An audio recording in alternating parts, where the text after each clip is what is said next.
Os efeitos dentro do governo, os efeitos diplomáticos, a oposição.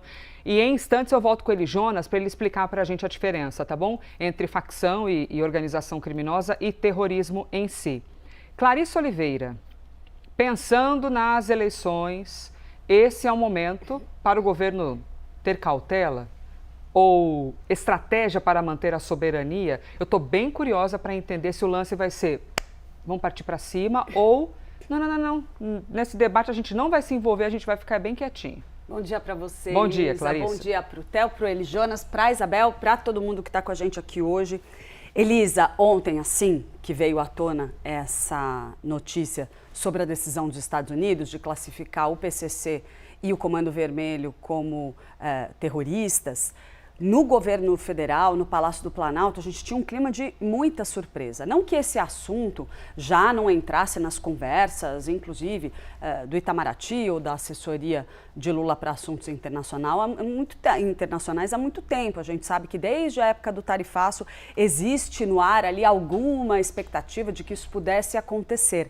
Mas, dado o diálogo que foi estabelecido pelo presidente Lula com Donald Trump no decorrer dos últimos meses, os aliados dele não estavam em hipótese nenhuma esperando que isso acontecesse, ainda mais logo após esse movimento de Flávio Bolsonaro diante de uma crise, de um abalo muito grande na sua candidatura, com uma denúncia gravíssima de envolvimento ali de um elo com uma das figuras mais radioativas do Brasil atualmente, que é Daniel Vorcaro. Então, essa notícia pegou, sim, muita gente próxima do presidente Lula de surpresa. O que eu pude perceber com muita clareza? Teve uma espécie de orientação ali para que todo mundo evitasse falar publicamente sobre esse assunto, não à toa, porque o governo, segundo o que me disseram, não quer, em hipótese alguma, dar munição a Flávio Bolsonaro, porque entende que tudo isso é uma grande ofensiva eleitoral, estritamente eleitoral, do pré-candidato do PL. Qual que é o jogo aí, neste momento, na avaliação das poucas pessoas que conversaram comigo, sempre sob reserva, a respeito desse tema? Sempre com a avaliação. Ele está fazendo um jogo eleitoral de tentar emparedar o presidente Lula e colocá-lo numa posição em que ele pode dar alguma declaração que soe publicamente como uma defesa das facções criminosas. É isso que Flávio Bolsonaro tenta imprimir no presidente Lula, segundo o entendimento dos seus aliados.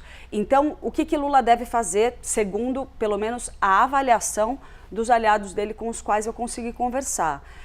A tendência é foco total na soberania nacional, defesa da soberania nacional, mas antes disso, muita cautela, colher subsídios concretos para apresentar dados, números, informações consistentes que possam eventualmente ser levadas a um diálogo direto com Donald Trump. Porque, afinal de contas, o que Lula não quer neste momento é embarcar numa polarização com Flávio Bolsonaro. A gente até falou aqui nos últimos dias sobre a visita de Flávio Bolsonaro a Donald Trump, como isso era um jogo para tentar puxar o presidente Lula para essa polarização novamente, um debate direto, confronto direto de Flávio com Lula, tentando colar, carimbar no presidente petista a ideia de que ele é conivente com o crime organizado. Foi exatamente o que Flávio Bolsonaro acabou fazendo ontem, quando veio a público para comentar a decisão dos Estados Unidos. E aí, uma das conversas que eu tive ontem, Elisa, vai muito na seguinte linha. Teve gente ali bem próxima do presidente que acha que Donald Trump não tem a intenção de aplicar nenhum tipo de sanção ao Brasil, mesmo ao nosso sistema financeiro, e interferir de fato na nossa soberania por conta dessa decisão, mas que fez esse gesto, esse aceno a Flávio Bolsonaro, como uma espécie de recado para Lula. Na linha, olha, joga comigo, porque senão eu vou interferir na sua eleição aí. Olha o poder que eu tenho. Eu pego esse cara aqui, ele pode fazer o que eu quero. Então, o governo do PT vai tentar aos poucos, claro que isso não vai ser feito agora para não dar munição para o adversário, mas deve tentar, segundo o que me disseram, imprimir em Flávio aquela ideia, tá vendo? ele é servil aos Estados Unidos. Ele é um cara que não está preocupado com a soberania nacional. Isso é o que o governo federal está trazendo, tá? Nessas conversas de bastidores.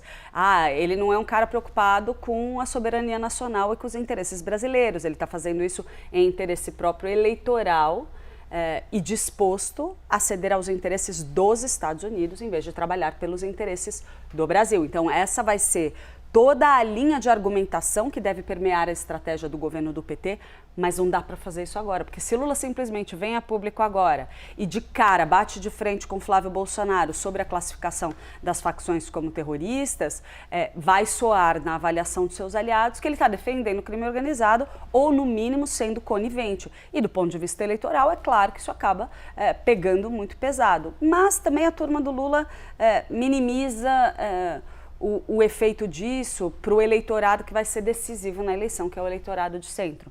Segundo, pelo menos, as pessoas com as quais eu falei, olha, primeiro a gente tende a ver isso se dissipar um pouco daqui para frente, porque se Flávio quiser ter alguma chance de ganhar a eleição, ele precisa acenar na direção do centro.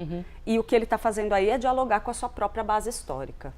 E num momento de instabilidade em relação ao Banco Master, você tem uma notícia que aquece muito essa base, né, de Flávio Bolsonaro, porque quando a gente acompanha pesquisa, quando perguntam qual é a tua maior angústia sobre o Brasil, segurança pública está lá no topo, né? E então uma grande cortina de fumaça, né, Elisa? Completamente, num ano eleitoral, né? E aí eu sempre fico pensando, se não fosse um ano eleitoral, este assunto teria saído do papel agora, a reação governo seria qual se não fosse ano eleitoral? A reação oposição seria qual? Isso é danoso, é ruim que nós tenhamos sempre ali essa questão eleitoreira pautando, mas essa é a vida desde que o mundo político eleitoral brasileiro é mundo.